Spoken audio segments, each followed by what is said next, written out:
Updating this kitchen didn't go quite as smoothly as we wanted. Sometimes we discover existing problems during the remodel, and sometimes we create our own problems. I'll show you what I mean. On day one, it doesn't look like we're going to have any problems. It's a basic kitchen remodel with an improved layout, better functionality, and more storage. It's our typical remodel. And oh, it might look beautiful when it's done too. At the start of every project, we look for known problems like the window header, which will need to be replaced because it's too small for today's building code. We're not sure what's under these concrete caps on the window wells, but we're going to find out. And we all agreed in advance that this work will cost additional time and material. During the demolition, we usually discover a few minor surprises, like this junction box, which was covered up by tile. That's a real no-no, by the way. No extra cost because we rewire the whole kitchen anyway. Most of the waste we generate is recycled at the landfill. And we have several layers of floor here. It looks like 4. Beige, and green. One more layer than we thought. So far, so good. We love you too, Connie. It's not uncommon to find rotted wood behind the aluminum trim, but why is it wet? Above the window, the gutter flashing is not properly installed. Water flows behind the vinyl siding and down into the window area, and this requires some additional work and additional cost on the job, but it's a minor repair. Not much water damage inside, which is good. Wait, what is this? A 60-year-old pack of cigarettes. Ha! What else are we going to find here? The windows become a door, and we flash the opening with black tape to prevent future leaks. New door, with a better drip cap to keep the water out. Okay, final layer of old floor. Actually looks pretty nice, except for all the staples, holes, and nails. This is why we can't save old floors that have been covered up. Sadly, it all has to go. Especially in the powder room. The toilet definitely leaked. Stinks pretty bad too. Yuck. But it doesn't matter because it's all coming out anyway. Now the big stuff. Taking out the window and door in the kitchen and replacing the threshold. And putting in the new window. Slapping on lots of black flashing tape and throwing up another drip cap to keep the rain out. All in one day. Everything went smoothly, or so I thought. Something about the framing around the window doesn't seem right to me, but I'll ignore it for now because the electrician is here and doing his stuff. We're making pretty good progress. All the new outlets are in.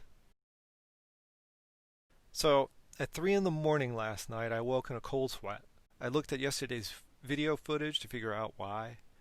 I should have pulled down all the drywall above that old window and door, but I didn't do that, and that's my mistake. The existing headers are all not big enough, and they are not properly supported either. The previous remodeling contractor didn't do the framing correctly. Okay, let's fix it. It will slow the project down by 1 day. And here's the solution. Extra vertical studs and a larger header with proper supports. The building inspector loved it. Since I missed the problem during the demo, the homeowner paid for the new materials, but not the additional labor. That seems fair. Okay, on with the show. The window wells look like they are all in decent condition, but it will take a lot of hand digging to get the gravel out of here, and this will add some extra cost to the job, but we knew that going in. After all the rough inspections, we will fill the walls with insulation, cover it with vapor barrier, and then add wood shims. So the new drywall will be level with the existing plaster. One final inspection and we're ready to put up the drywall. At this point there should be no more surprises. Or so I thought. Attacked by the house cat, who chases flies and destroys our dust barrier. Or is it a COVID barrier now? Anyway, the window wells are cleared out. We can easily cover this up and seal it in. It costs a little bit more than we thought, but the homeowner agrees that it was a lot of hard labor. We do the exterior work while we get the drywall ready for paint. But first, the next catastrophe awaits. The floor. And in a few days, you'll see what I mean. Okay, looks great though, doesn't it? This is linoleum. We've been doing this for years. In a few days, we'll find out why this was not the right choice. In the meantime, more siding, and then the cabinets arrive. We have to unbox them and get them inside before it rains. And we even get a few up on the wall on the same day. The window wells are filled in and ready for backfill. Cabinet installation goes smoothly. There's a small amount of rocket science involved here to make sure all the cabinets are level with each other, because the floors in older homes are not level, but you'll never notice it when it's all done. This is a small kitchen, so everything is laid out to maximize storage and efficiency. Yay! Backfill makes it easier to get in and out of the house, and the landscapers will be here soon. So this is where I notice a problem with the new floor. The seams have to be heat welded together for this style of flooring, and frankly, it's the worst job I've ever seen. Every seam is messed up. It's not that the color is wrong. Every seam is rough and ugly. My flooring contractor agreed and apologized, and we're now in discussions with the homeowner to figure out what to do about it. To make matters worse, the new floor height is too low and the old toilet flange is now too high. So we might need to tear out the old cast iron and install new PVC drains. This could be an expensive fix because it goes into the wall and down into the basement, and would probably delay the project by several days. But another layer of flooring on top of this might solve the problem though. Maybe we can turn lemons into lemonade? Meanwhile, we install the finishing touches so the countertops can be measured. Everything is digital these days, so the countertop installation is usually flawless. We wait about 10 days for the countertops, so we do the crown molding in the meantime. The homeowners picked a new floor, so we ordered it, and it should be here in a few days. And the new floor will solve several problems at the same time at no additional cost to the homeowner. You'll see that in a minute. The siding is complete. The electrician ran new power out to the garage. Cabinets are basically finished now.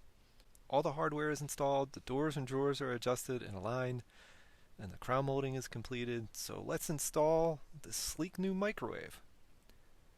In addition to the kitchen, we also replaced the porch doors, which required moving the dust barrier. And the landscapers began their thing. All the exterior walls of the house are now complete. We finished up the doors, installed the trim, repaired the walls, and caulked everything ready for paint.